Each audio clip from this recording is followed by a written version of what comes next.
The following presentation on Revelation 11 is my own work and is not based on religious doctrine or anyone else's research. In the previous videos, we looked at Revelation 11 verses 1 through 6, which told us the two witnesses are the two churches, which the Bible further verifies represents Israel and the followers of Paul, which corresponds to Judaism and Christianity in the present day. We were told these witnesses would be 2 out of 7 assemblies of people, and today Christians and Jews make up 2 billion out of 7 billion people currently living on the earth. Revelation 11 has told us so far that the multitude of all nations will walk the holy city in heaven for 42 months, which is 3.5 years, and the two witnesses will have influence on the earth for 1,260 days or years. During that time there will be no rain of fire and brimstone, and the waters, which represent people, will be turned to blood. We previously left off at verse 6, which says, "These will have influence, and heaven will be shut, that it will not rain during the days of their prophecy. And they will have power over the waters, to turn them to blood, and to smite the earth with all plagues as often as they will." Then verse 7 says, "And when they shall have finished their testimony, the beast that ascendeth out of the bottomless pit shall make war against them, and shall overcome them, and kill them." So we'll add that here, and also here.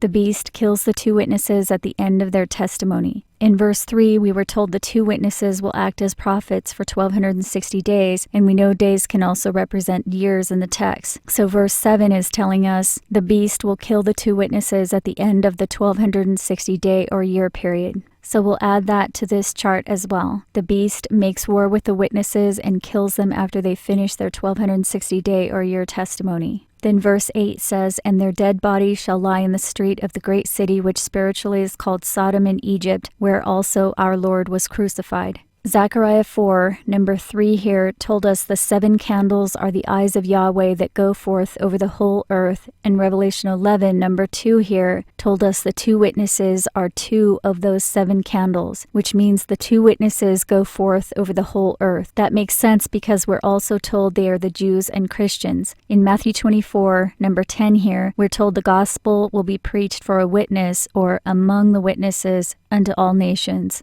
Jesus said, "Go over the whole earth to preach the gospel." This confirms that the Christians and Jews are witnesses over the whole earth. This map from Pew Research Center shows the areas of the earth that are primarily Christian or Jewish in red and dark blue. The predominantly red portion appears to be the great city where the two witnesses now walk. Verse 8 tells us their bodies will lie in the streets of this great city, spiritually called Sodom and Egypt, at the end of the 1,260 days or years. The next point in this verse is the reference to the Lord. Notice several other Bible translations of verse 8 translate that phrase as their Lord as opposed to our Lord. The texts are clear that Yahweh is the Lord of the witnesses. So verse 8 is saying the great city is where their Lord was crucified. But notice the word translated as crucified, number 47:17, also means destroy its power utterly. And the word was is not in the original text. So this is saying, "And their dead bodies shall lie in the streets of the great city, which spiritually is called Sodom and Egypt, where also their Lord's power will be utterly destroyed." And we'll add that translation here as well.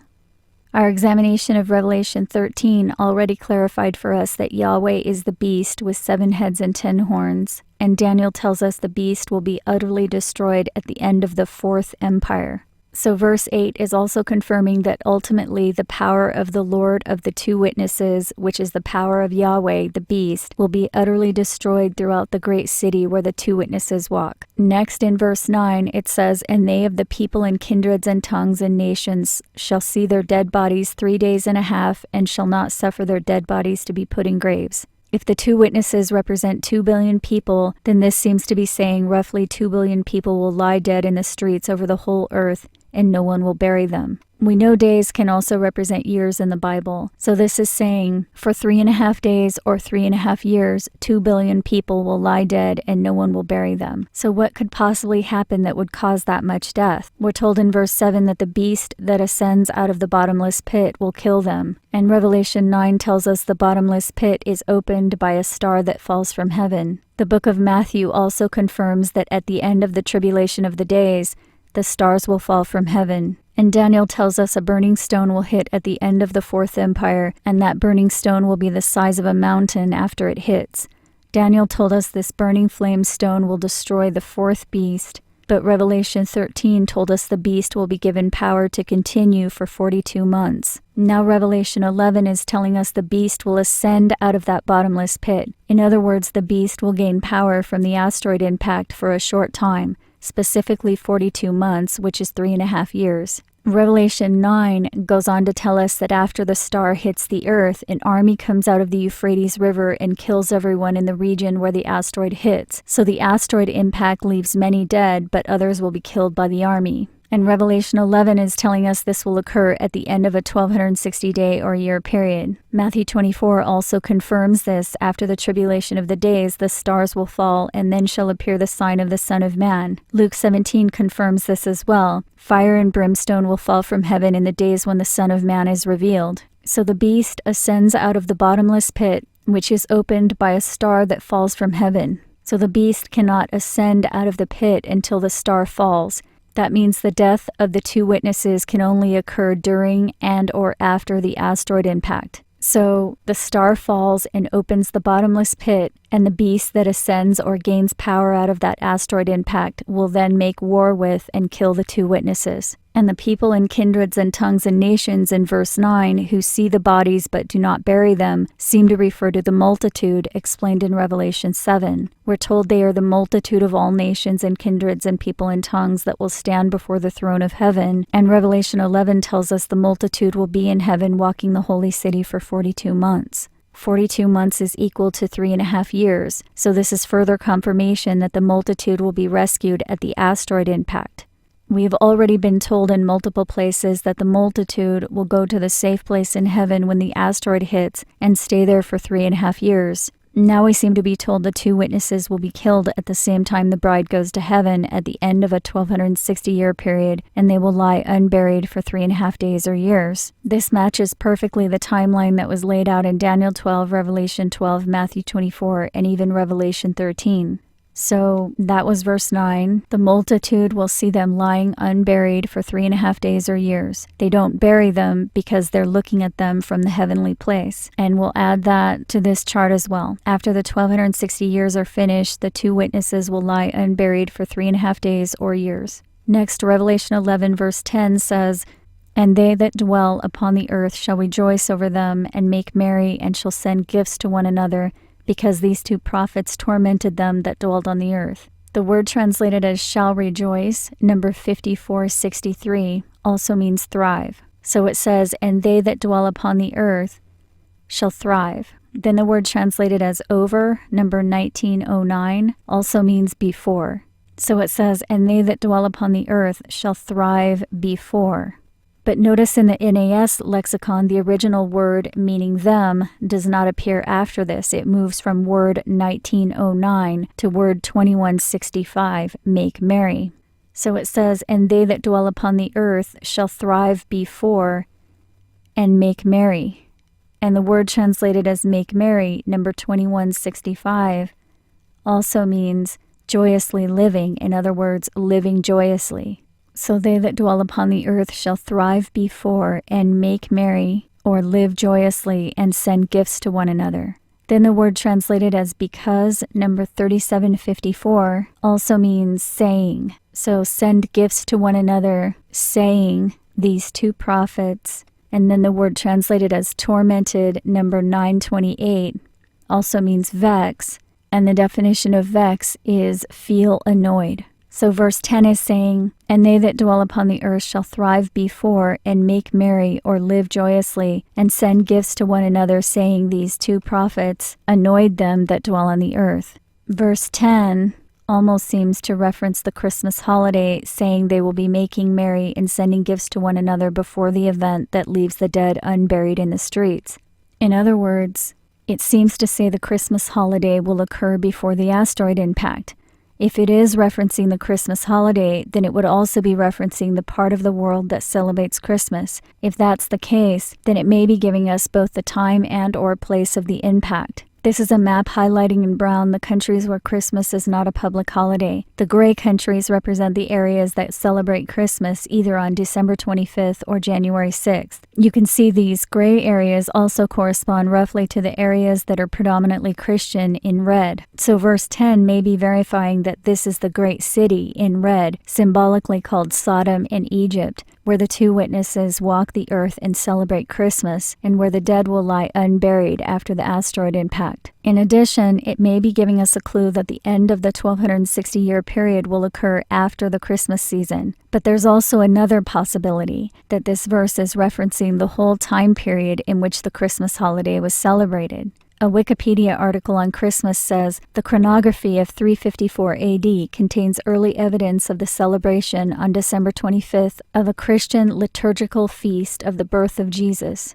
Then it continues at the bottom, many popular customs associated with Christmas developed independently, and gift-giving from Saturnalia became syncretized into Christmas over the centuries. Saturnalia was an ancient Roman festival in honor of the deity Saturn, held from December 17th to December 23rd. The holiday was celebrated with a sacrifice at the Temple of Saturn, a public banquet, gift-giving, continual partying, and a carnival atmosphere. It says at the bottom, the popularity of Saturnalia continued into the 3rd and 4th centuries AD, and as the Roman Empire came under Christian rule, some of its customs have influenced the seasonal celebrations surrounding Christmas and the New Year. A number of scholars, including historian David Stevens from the University of Central Florida and Professor Parker Ducalmi from Tulane University, view aspects of the Saturnalia festival as the origin of some later Christmas customs, particularly the practice of gift-giving. This is an article and video on the history of Christmas on the History Channel website. It says, in the 4th century, church officials decided to institute the birth of Jesus as a holiday. Pope Julius I chose December 25th. It is commonly believed that the church chose this date in an effort to adopt and absorb the traditions of the pagan Saturnalia festival. The custom spread to Egypt by 432 and to England by the end of the 6th century. By the end of the 8th century, the celebration of Christmas had spread all the way to Scandinavia. So Christmas is the modern version of the ancient Roman holiday Saturnalia, and it reached all of Europe by the end of the 8th century, that is, sometime between 750 and 799 CE. According to HistoryToday.com, the holiday of Saturnalia began at the start of the Western Roman Empire during the reign of Augustus. The start of the Roman Empire in 27 BC is, according to the book of Daniel, the rise of the fourth beast. It's interesting then that merrymaking and gift-giving is mentioned in Revelation 11. We're told the people of the earth will make merry and send gifts to one another before the end of the 1260-year period. Saturnalia, the merrymaking, gift-giving holiday, began at the start of the Fourth Empire, then transformed into the holiday of Christmas during the 4th century CE, the start of the Eastern Roman Empire when Christianity became the official religion of the empire. So Revelation 11 is giving us a clue that the 1260-year period occurs sometime during the Roman Empire. That time period was narrowed down in our examination of Revelation 12, Daniel 12, and Matthew 24 when we found out the tribulation of the 1260 days or years began sometime after the Dome of the Rock was set up in 685 CE. But when we look closer, this clue in Revelation 11 narrows our search for the 1260 years even more. As seems evident in this wiki article, the first common tradition that marks the Christmas holiday among various countries is the setting up and lighting of a Christmas tree. The Christmas tree, then, is arguably the most predominant symbol for the Christmas holiday in modern times. According to Catholic.com, the tradition of using an evergreen tree to celebrate the birth of Jesus began with Saint Boniface. A wiki article states that some traditions credit Saint Boniface with the invention of the Christmas tree. This legend is mentioned in a number of educational books, including Saint Boniface and the Little Fir Tree, The Brightest Star of All, Christmas Stories for the Family, The American Normal Readers, and a story by Henry Van Dyke, The First Christmas Tree. It is not known when Saint Boniface was born, but he was killed in 754 CE, the same year the Papal States were first established. A climactic moment in the founding of the Papal States was the agreement over boundaries, the donation of Pepin. Pepin led a Frankish army into Italy in 754 and 756. And in reference to the 1260 days, Wiki says, historicists usually believe the 1260 days spanned the Middle Ages and concluded within the early modern or modern era. Although many dates have been proposed for the start and finish of the 1260 days, certain time spans have proven to be more popular than others. The majority of historicists throughout history have identified the 1260 days as being fulfilled by one or more of the following time spans: 312 to 1572, 606 to 1866, 538 to 1798, and 756 to 2016. Adam Clarke, writing in 1825, stated that the 1260-year period should commence with 755 AD, the actual year Pepin the Short invaded Lombard territory, resulting in the Pope's elevation from a subject of the Byzantine Empire to an independent head of state. The donation of Pepin, which first occurred in 754 and again in 756, gave to the Pope temporal power of the Papal States. In other words, 754 through 756 was already a well-known possible start date for the 1260 years. Now the clue in Revelation 11 about the celebration of Christmas during the 1260-year period and the invention of the prominent symbol of this holiday beginning around St. Boniface's death in 754, in the same year the Papal States began their rise to power, seems to add credence to that theory. 1260 years added to that time period between 754 and 756 ends in the 3-year period from 2014 through 2016. The other significance about the 1260 years starting in 754, 755, or 756 is that it is exactly 70 years from 685 CE when they began building the Dome of the Rock, the abomination of desolation we were warned to watch for in Matthew 24, which was explained in detail in Daniel 11 and 12. The building of the Dome of the Rock lasted from 685 to 691 CE, and the sign described in Revelation 12 occurred in 686. That means both 755 and 756 specifically are exactly 70 years after the start of construction and the occurrence of the celestial sign. From 606 BC until 685 CE were the 1290 years that Daniel 12 says precedes the abomination of desolation. 1260 years from 685 ends in 1945, the end of World War II, when the Jews were released from the Nazi concentration camps and the dropping of the 2 nuclear bombs on Japan. 70 years after 1945 lands in 2015. In addition, 70 years after both the start of construction and the celestial sign in 685 and 686 ends in 755 and 756, the start of the papal government. 1260 years from 755 and 756 ends in 2015 and 2016. And now Revelation 11 seems to confirm that by citing the celebration of the Christmas holiday, of which the prominent tradition involves the bringing in of a fir tree, which according to legend began with St. Boniface, who died in 754. So we'll add verse 10 to our chart here. Those on the earth will thrive before and make merry and send gifts to one another, saying the 2 witnesses annoyed them. So while this may be a reference to the holiday season within any given year, it is also possible it is giving us a clue as to when the 1260 years actually started. The 1260 years is marked by the celebration of Christmas, of which the predominant symbol was created at the start of the papal government. Next, verses 11 and 12 say, "And after 3 days and a half the Spirit of life from God entered into them, and they stood upon their feet, and great fear fell upon them which saw them. And they heard a great voice from heaven saying unto them, Come up hither. And they ascended up to heaven in a cloud, and their enemies beheld them." So we'll add that here. The 2 witnesses ascend to heaven after 3.5 days or years of lying unburied throughout the great city. We'll also add that to this chart. The 2 witnesses ascend up after 3.5 days or years. We know days can also represent years in the text, but if the dead bodies are literally resurrected, then it seems this must refer to a literal 3.5-day period as opposed to 3.5 years. However, a body left unburied would be covered with maggots within a few days, so it seems more likely this event would be an optical illusion of some kind that represents the fact that the 2 witnesses are not dead but alive in the heavenly place with new bodies possibly.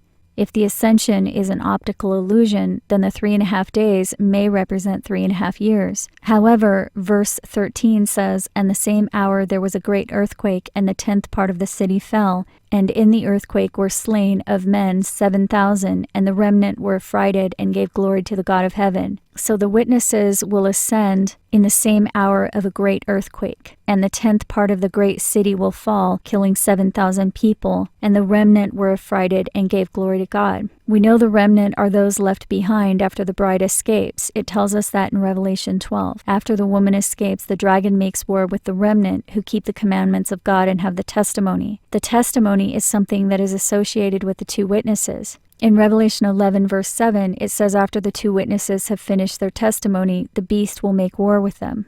We're told the dragon gives power to the beast in Revelation 13, so the dragon making war with the remnant in chapter 12 seems to be the same event in chapter 11, the beast making war with the two witnesses. Here in verse 13, where it says the remnant were affrighted after the two witnesses ascend, the word translated as were, number 1096, also means to arise. So it says the remnant arose affrighted. And the word translated as affrighted, number 1719, also means tremble. So this can also say, and the remnant arose trembling and gave glory to the God of heaven. In other words, this may mean the remnant arise at the same time the two witnesses ascend up.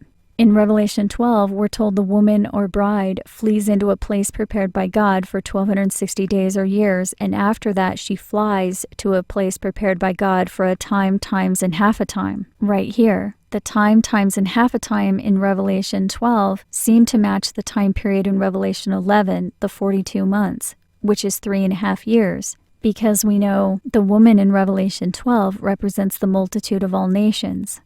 This tells us the woman or multitude bride flies to the holy city in heaven for 3.5 years. After the bride escapes, the dragon makes war with the remnant who have the testimony. The two witnesses act as prophets for 1260 days or years, and after they finish their testimony, the beast makes war with them and kills them. But 3.5 days later, both the two witnesses and the remnant arise or ascend up in the same hour of a great earthquake. So it seems possible at this point that the remnant are the two witnesses. Next, verse 14 says, the second woe is past, and behold, the third woe comes quickly. So the second woe is finished at the great earthquake. Then verse 15 says, and the seventh angel sounded, and there were great voices in heaven saying, the kingdoms of this world are become the kingdoms of our Lord and of his Christ, and he shall reign forever and ever. This tells us the third woe and the seventh trumpet sound after the great earthquake. Then verses 16 through 18 say, and the 24 elders which sat before God on their seats fell upon their faces and worshipped God, saying, we give thee thanks, O Lord God Almighty, which art and was and art to come, because thou hast taken to thee thy great power and hast reigned. And the nations were angry, and thy wrath is come, and the time of the dead, that they should be judged, and that thou shouldst give reward unto thy servants the prophets, and to the saints, and to them that fear thy name, small and great, and should destroy them which destroy the earth. So notice it says the wrath, the judgment, and the reward all occur in the seventh trumpet. So the wrath, the judgment, and the reward occur in the seventh trumpet.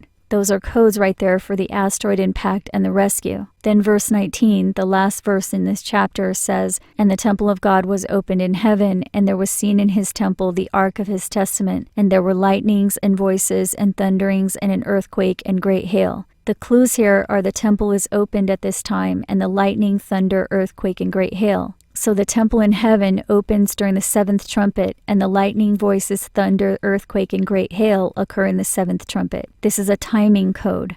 In Revelation 8, in the second half of verse 5, it says, and there were voices and thunderings and lightnings and an earthquake, and the 7 angels which had the 7 trumpets prepared themselves to sound. So this clarifies that the voices, thunder, lightning, and earthquake also occur at the start of the 7 trumpets. This is explained by the fact that the 7 trumpets happen simultaneously with the 7 plagues, which we're told occur not only in one day, but in 1 hour. We'll talk about that in another video. But for now, notice the thunder, lightning, and earthquake occur right before the 7 trumpets in verse 5. The first trumpet is hail and fire falling from heaven, the second trumpet is a great mountain falling into the sea, and the third trumpet in verse 10 is a great star that falls from heaven burning. This clarifies for us that the voices, thunderings, lightnings, earthquake, and great hail refer to an asteroid impact. So in Revelation 11, when it makes reference to the lightning, voices, thunder, earthquake, and great hail, it's referring to the asteroid impact. Matthew 24 is clear the stars fall immediately after the tribulation of the days, which Daniel 12, Revelation 12, and Revelation 11 all seem to concur is a 1260-year period. The star hits immediately at the end of it.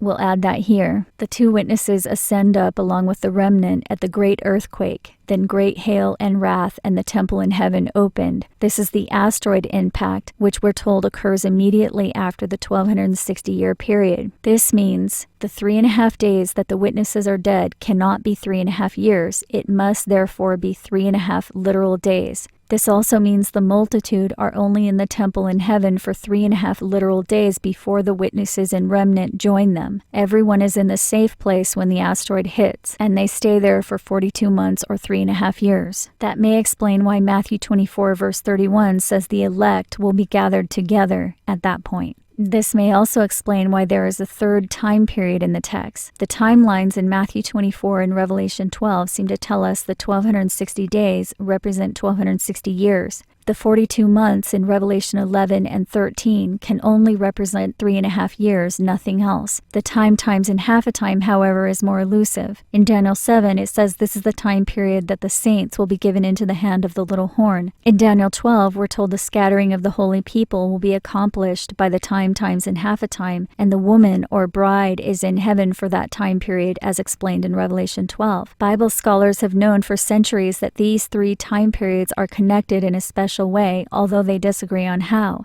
I propose they are labeled differently because they represent different lengths of time. The 1260 days seems to represent a 1260-year period that started sometime after the abomination of desolation was set up in 685 CE, possibly the period that started between 754 and 756. The 42 months is only equal to 3.5 years and seems to be the time period that the beast is allowed to continue after the asteroid impact. In Revelation 12, the time times in half a time comes after the 1260 years.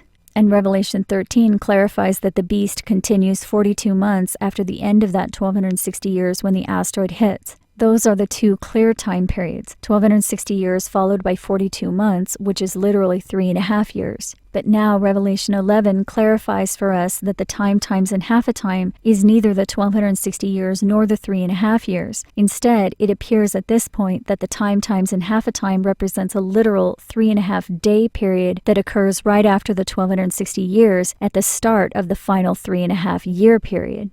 If this is true, then this would mean the saints will be given into the hand of the little horn for only 3.5 literal days, and the final time of trouble in Daniel 12 will only be 3.5 literal days for the two witnesses and the remnant. It would also mean that the bride in Revelation 12 is only in the safe place alone without the two witnesses and remnant for 3.5 literal days. Revelation 11 has told us so far that the multitude of all nations will walk the holy city in heaven for 42 months, which is 3.5 years, and the two witnesses will have influence on the earth for 1260 days or years. During that time there will be no rain of fire and brimstone, and the waters, which represent people, will be turned to blood. We're told this time period is also marked by the celebration of Christmas, which may give us a clue about when the 1260 years started, and or tell us where the great city is where the two witnesses will lie unburied at the asteroid impact and following war. The two witnesses are the two churches, which the Bible further verifies represents Israel and the followers of Paul, which corresponds to Judaism and Christianity in the present day. We were told these witnesses would be 2 out of 7 assemblies of people, and today Christians and Jews make up 2 billion out of 7 billion people currently living on the earth. The world population is expected to reach 8 billion by 2025, which means the fulfillment of this prophecy as it appears now will no longer be in effect in 2025. That indicates the final event may happen between now and the year 2024, and that also seems to confirm the timing we've looked at in the other chapters. For more information, the whole series playlist, Bible's Countdown to the Asteroid, is linked here and also in the description below. Just click on Show More to find more links. Thank you so much to those of you making this research possible. If you like this video, please consider providing support. I hope you're doing well, and I'll talk to you next week.